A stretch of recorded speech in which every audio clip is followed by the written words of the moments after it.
Biden's not doing those people any favors by encouraging them by, flashing the green light where they come over, then they end up drowning in the Rio Grande or they die in the desert.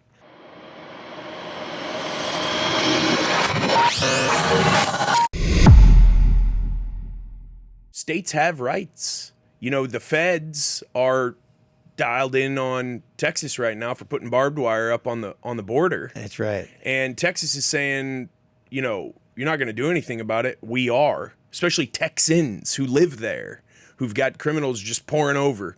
Probably some good people pouring over too, Sure. But they're not doing it the right way. What do we do there? Just open the borders and let them in? What's it? 6 million have come over the borders. That's documented. I've seen estimates as high as 22 million since Biden took office. Yeah, and there's an interesting, I think it's episode 71 with Tucker Carlson and Brett Weinstein, who's a biologist who he interviewed at length about the COVID scam. And but Brett Weinstein went down to Central America to get a handle on this, to see where everybody's coming in. And it was interesting because he said that these people are coming from all over the world.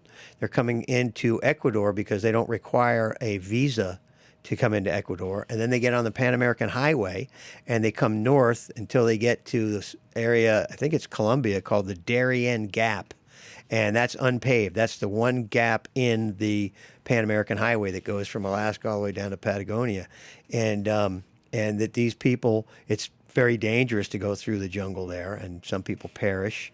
But he said basically his conclusion was it's a combination of invasion and immigration. So you've got the people who are coming for the same reasons they've always come, to have a better life, and then you've got the folks who are coming from Asia and Africa, all over the world to try to get in, and there's a lot of military-age people.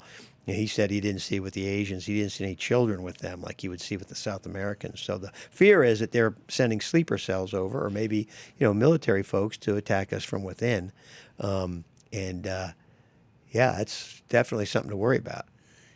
Abbott's a politician like all politicians. It's the WWE with ties on. Sure. That's all politicians are.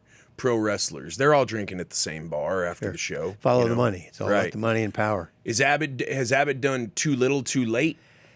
He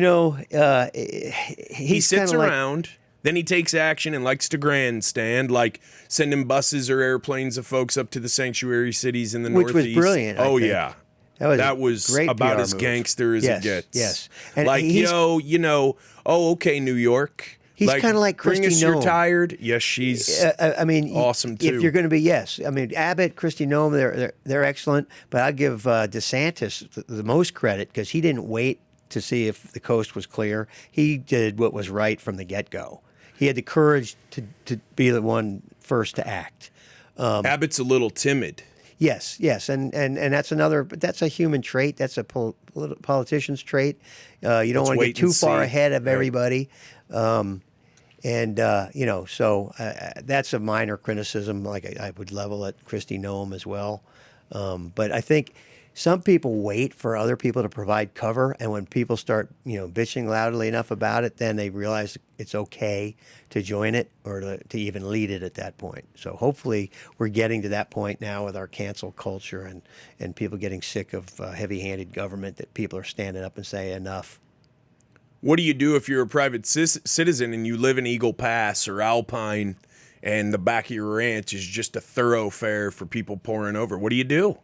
Yeah, I don't know. I don't know what those people do. They got trail cameras up everywhere. They can see they'll come across dead bodies. When you get out there toward Big Bend in the middle at overnight, it gets cold. Those people die of exposure, dehydration, etc. Yeah, it's very dangerous. And of course, Biden's not doing those people any favors by encouraging them by, flashing the green light where they come over, then they end up drowning in the Rio Grande or they die in the desert. They talk about compassion. That's not compassionate. You're basically leading these people on and setting themselves up for failure or even death. Hey, what's up? Thanks for checking out my videos here on the JESS Marshall YouTube channel. Be sure to subscribe for sure. Hit that bell. Press that button to watch the next video. If you got a question you have about any of the topics I bring up in the videos, drop a question below, and we'll be sure to get an answer back to you ASAP. See you on the next one.